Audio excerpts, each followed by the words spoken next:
여러분 안녕하십니까. 누리PD입니다. 세계 최대 보수주의 회합 CPAC 이 행사가 지금 트럼프 대통령이 연설을 마침으로써 사실상 막을 내렸는데요. 여기서 결정적 한 방이 나올 것으로 이제 기대했던 많은 분들 글쎄요 100% 만족은 아니지만 나름의 소기의 성과는 있었다라고 생각이 됩니다. 사실 우리가 기대했던 것은 스카이데일리의 중국인 간첩들, 해커들 이들을 미군 기지로 압송한 오키나와 기지로 압송한 그 사건을 누군가 언급해 주기를 기대했는데 이 이야기는 안 나왔어요. 다만 대한민국 상황을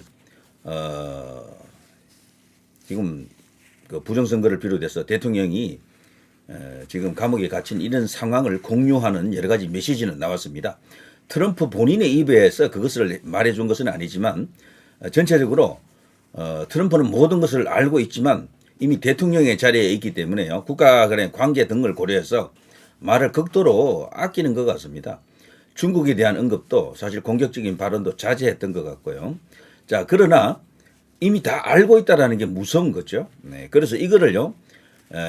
온전히 그 효과를 이렇게 내자면은 이제 국내에 있는 한국에 있는 소위 자유보수 애국 우파에 이제 몫이 되었다 이렇게 이제 볼 수가 있겠습니다. 이제 그걸 보고요. 천조국 파랭이 같은 경우에는 미국 개입 100% 확정이다 이런 식으로 썸네일을 달고 방송을 했습니다. 이 영상을 보고도 미국이 그냥 팔짱 끼고 강 건너 불구경할 것이다라고 생각하는 것은 오판이다. 그것을 부정하는 당신은 빨갱이다 이렇게 지금 말하네요. 정말 이 이야기가 100% 현실이 되기를 바라고요. 이왕이면 빨리 뭔가 이렇게 작전 개시가 이제 진행되어야 할 텐데 다만 그것은 우리 기대에 못 미치는 것은 사실이죠. 왜냐하면 지금 대통령 탄핵 재판이 거의 끝 마무리에 와 있기 때문에 그래요. 이게 한 달, 두 달, 석 달 남아 있는 게 아니고 어쩌면 지금 보름 안에 끝날 판이야. 그렇기 때문에 설령 미국에서 뭔가를 발표한다 해도요. 이게 바로 그냥 이게 반영이 되겠습니까? 저들은 그걸 바로 그냥 그걸 부정할 텐데요.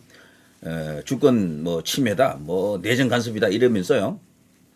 어쩌면은 언론 통제 같은 것을 통해서요. 아예 보도 자체가 안 될 가능성이 가장 크죠. 때문에 지금 시기적으로는 분명히 늦은 건 확실해요. 다만 이 시기 늦은 것을 한 방에 역전시키려고 하면은 초대박 이슈가 필요한데 그게 바로 스카이데일리 99 그거죠. 그거를 미국 대통령이라든가 아니면 미국의 주요 고위급 인사가 누군가가 발언해 주면은요 난리가 납니다. 다만 그거는 안 나왔어요 이번에. 자, 이런 상황 속에서 뉴스를 제가 찾아보니까요. 민경욱, 스티브 배넌 하면 트럼프의 최측근이죠. 그리고 매슐랩 두 사람 다 그렇습니다. 시팩에서 3인이 나눈 놀라운 대화라고 이런 기사가 있고요. 여기 파이낸스 투데이잖아요. 여기 우파 신문이지 않습니까? 공감신문, 트럼프 시팩 연설, 관세와 피스메이크 비전 강조, 지지자 열광. 트럼프의 최대 관심사는 현재 우크라이나 이슈도 있지만 국경 폐쇄 관련한 이슈들 그리고 뭐 캐나다 관련 이슈, 파나마 관련 이슈 뭐 등등 어마어마한 어떤 대형 어떤 이슈들이 있습니다. 그리고 관세 관련해서 뭐 세계를 상대로 지금 전쟁을 벌이고 있죠. 한국 이야기가 사실은 트럼프 입장에서는 글쎄요. 원 오브 댐이었을 수도 있겠지만 한마디만 해줬어도 굉장히 좋았을 텐데 다만 한국 이슈에 대해서 가장 우파적 관점에서 관심을 가져주는 인물을 하면은요 예전부터도 고든 창으로 이제 대표되는 인물인데요. 이 고든 창이 사실 언급이 됐죠. 고든 창을 불렀다 그래요. 연설하면서 그거 하나로 고든 창의 생각이 바로 나의 생각이다 이렇게 볼 수도 있겠죠. 고든 창은 지금 대한민국 상황을 100% 정확하게 진단하고 있고 대통령이 친중 좌익들에게 지금 체포된 것이다 이렇게 지금 보고 있습니다. 구출해야 된다. 대통령을 잃게 되면은 대한민국 자체가 성격이 바뀌게 된다라는 걸 알 수가 있는 거죠. 신인균 미국 시팩에서 한국 상황 알려져. 스티브 배는 한국에서 좌파 쿠데타가 일어났다. 세계 최대 보수주의 회합 시팩에서 이재명 문제 있는 사람이 대통령 하려고 한다 이 지적 이런 게 나왔다라는 거죠. 이런 건 저도 다른 시간에 이제 언급을 해드렸기 때문에 다시 또 재탕하기는 좀 그런데요. 제일 위에 있는 기사 민경욱, 스티브 배넌 그리고 매슐랩 10팩에서 3인이 나눈 놀라운 대화. 요건 조금 보겠습니다. 자, 어떤 내용인가요? 파이낸스 투데이인데요. 자, 민경욱 전 의원이 전 의원이라기보다는요, 전 청와대 대변인이라고 하겠습니다. 그게 좀 격이 더 높은 것 같네요. 한국 대통령이 선거 부정을 바로 잡으려다가 탄핵 위기에 처했다.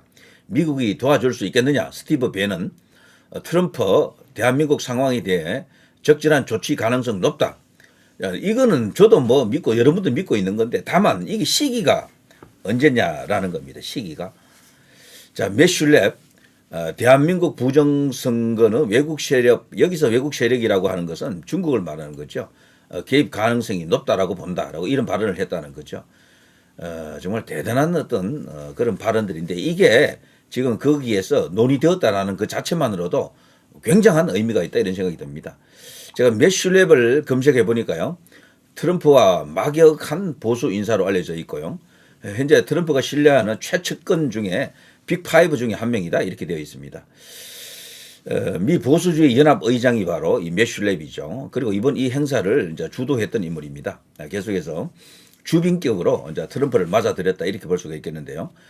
윤 대통령이 탄핵한 가결 직후에 만난 트럼프 최측근이라고 하는 사람이 있잖아요. 그 사람이 바로 매슐랩입니다. 때문에 이 매슐랩의 생각이 트럼프의 생각이다라고 봐도 무방하죠. 자, 이런 이야기를 서로 나눴다라고 합니다. 기사가 꽤 긴데 말이죠. 요거는 제가 일단 건너뛰겠습니다. 이 이야기를 하게 되면 너무 또 길어질 것 같고요. 좌우지간 의미심장한 이야기를 나눴다라는 겁니다. 트럼프는 모든 걸 다 알고 있습니다. 모든 걸 다 알고 있어요. 다만 대통령이 되었기 때문에 미국 대통령의 입장에서 뭔가를 판단하는 것 같습니다. 중국을 대할 때도 대한민국을 대할 때도 여러 가지 경우의 수를 지금 보고 있는 게 아닌가. 특히나 이 트럼프는 머리가 비상한 사람이라 그래요. 그리고 또 사업가 출신이기 때문에 어떤 사업가 기질이 또 발동했을 수도 있습니다. 그래서 협상 카드로 또 생각하는 그런 측면도 있을 수도 있다라고 생각이 합니다. 트럼프 정도 되면요, 데리고 있는 부하들 중에는 강경파도 있을 거고, 중도파도 있을 거고, 온건파도 있습니다. 여러 가지 의견을 들을 겁니다. 그래서 미국발 정말 통쾌한 한방이 왜 지금 안 나오느냐라고 하는 그 질문에 대해서 글쎄요. 저도 뭐 확실한 답변을 들을 수가 없습니다. 분명히 알고는 있지만 제가 볼 때는 스카이데일리 99 그것도 사실일 가능성이 커요. 사실은. 그렇지만 그런 것을 완전 뭐 정의의 그 심판자처럼 한 방에 그냥 해결하듯이 그렇게 하는 것은 상당히 지금 시기적으로 조금 늦어진 게 아닌가 싶습니다. 이거는 오히려 대통령이 이번에 탄핵 재판에서 승리하고 직무 복귀하게 되면 이것이 완전 사실화될 가능성이 큽니다. 그때 정말 부정선거를 완전히 소탕할 수 있는 대반전이 이제 그때부터 일어날 수도 있겠죠. 탄핵 선고가 있기 전, 인용인지 기각인지 뭐 각한지 이걸 결정하기 전에는 미국이 구체적인 액션을 취하지 않을 수도 있겠다라는 그런 가능성도 열어놔야 됩니다. 무조건 미국이 움직일 것이다라고 그것만 믿고 있으면 안 되겠다 이런 생각이 들죠. 자, 그거 말고도 지금 우리가 이길 수 있는 방법은 여러 가지 있습니다. 트럼프발 이야기는 제가 따로 한번 정리해 드리겠습니다. 자, 그리고요. 자, 보십시오. 와, 이게 바로 대전입니다. 대전하면 사람들이 많이 안 모이기로 유명한 곳인데 대전에서 이런 어떤 대장관이 펼쳐졌습니다. 자, 부산 대박, 동대구 초대박, 광주도 뭐 사실 그 정도면 초대박 아닙니까? 여기 대전도 초대박입니다. 부산도 초대박이다라고 이제 말하겠습니다. 처음에 그 정도 나왔으면 거의 초대박이죠. 자, 이게 이제 3일절에 이 10배 이상의 규모가 되겠죠. 이 10배 이상의 경찰 추산으로는 여기 몇만 정도 수준으로 나오지만 경찰 추산으로도 10만 이상이 되는 20만 30만이 되는 그런 초거대 집회가 될 것으로 보입니다. 한 곳에서 모두 모여가지고 하게 되면 좋겠지만 그날도요 보니까 집회가 여러 가지로 또 찢어져 있더라고요. 뭐 양대 집회가 지금 되어 있죠. 광화문 집회, 여의도 집회.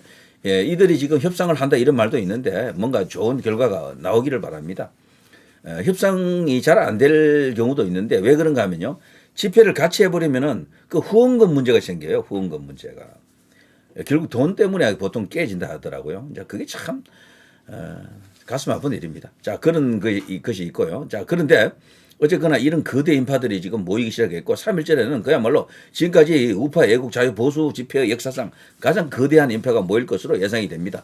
그야말로 사대문 전체 광화문 포함해서 그 집회가 열리는 그 일대 전체를 사람의 숨결로 다 뒤덮을 것으로 저는 생각이 되는데요. 자, 특히나 이제 고무적인 것은 전국 중고교생 탄핵 반대 시국 선언이 지금 터지고 있습니다. 2007년에서 2012년생인데요. 야, 이것도 놀라운 일 아닙니까? 과거 박근혜 대통령 때는 없던 일이고요. 이거는 저들 좌파들도 감히 생각하기 힘든 상황이 지금 벌어지는 거죠. 여기는 10대들입니다. 전국 중고교생이라고 하면은요. 그러니까 10대, 20대, 30대들 이들이 지금 들고 일어난 겁니다. 보통 이렇게 젊은 피들이 들고 일어나면 분명히 이깁니다. 이기는 싸움이 된다고요. 그리고요, 여기 이제 젊은 10대들이 들고 일어나는 것도 놀라운 일이지만, 전남대학교 부정선거 조사 촉구 시국선언 2월 27일 목요일 오후 5시 전남대 5.18 광장에서 이런 걸 한다라는 겁니다. 그러니까 지금 10대, 20대, 30대들은 특히 20대, 10대들은 많이 다릅니다. 그 위에 선배들하고는요. 많은 생각이 들어갑니다. 전라도 안에서도 충분히 애국보수 자유 우파에 뿌리를 내릴 수 있다라는 그런 어떤 희망이 생기고요. 자, 이런 식이면은 정치 지형을 다시 지각 변동 수준으로 뒤집을 수도 있겠다 이런 생각이 들죠.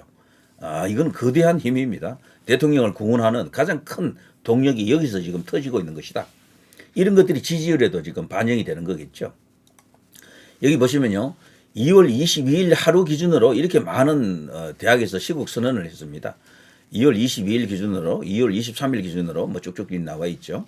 여기 보면 2025년 2월 22일 기준으로 이렇게 지금 많은 대학이 예고하고 있거나 했거나 뭐 이런 이야기죠.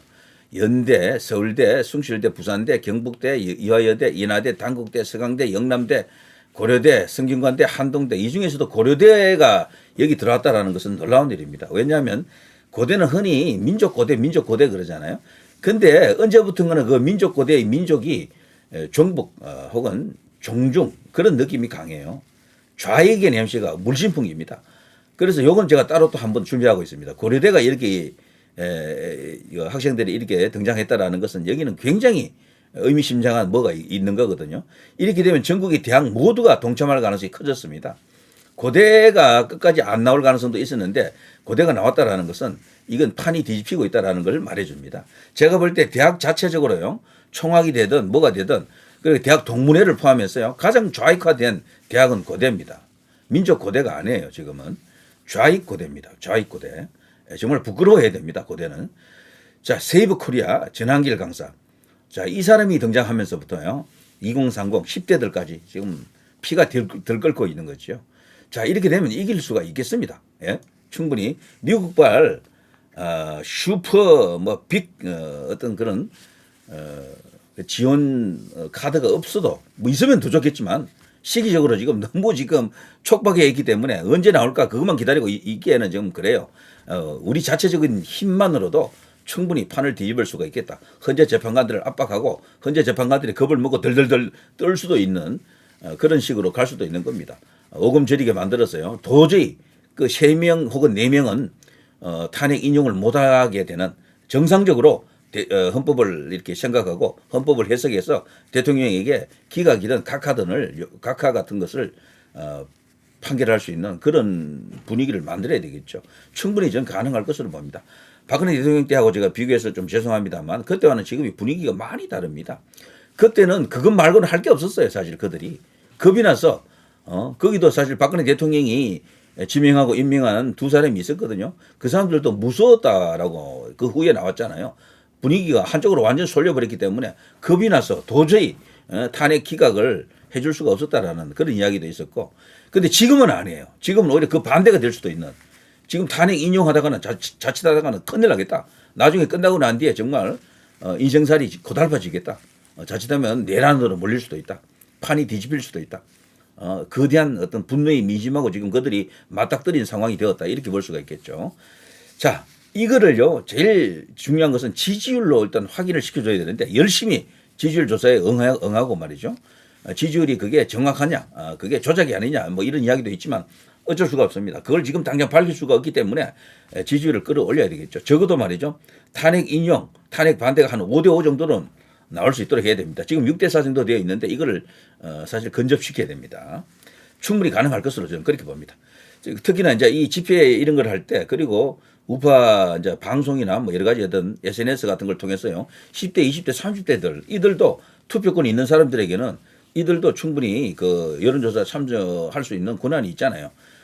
그들이 열심히 여론조사에 응해 달라고 요구를 해야 됩니다. 그런 것도 캠페인을 통해서 좌파들만 많이 가서 눌러버리면 게임 끝나는 겁니다. 그래서 여론조사할 때 아예 성향적으로 혹은 이번 탄핵 재판을 바라보는 시각에서 탄핵 반대 기각을 원하는 그걸 외치는 그런 젊은 피들이 많이 여론조사에 응할 수 있도록 그런 식으로 캠페인을 해야 된다는 거죠.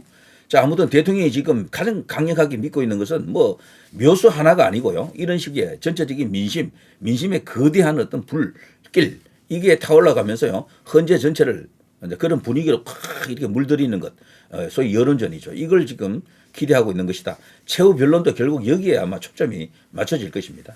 자, 누리 PD 김준혜였습니다.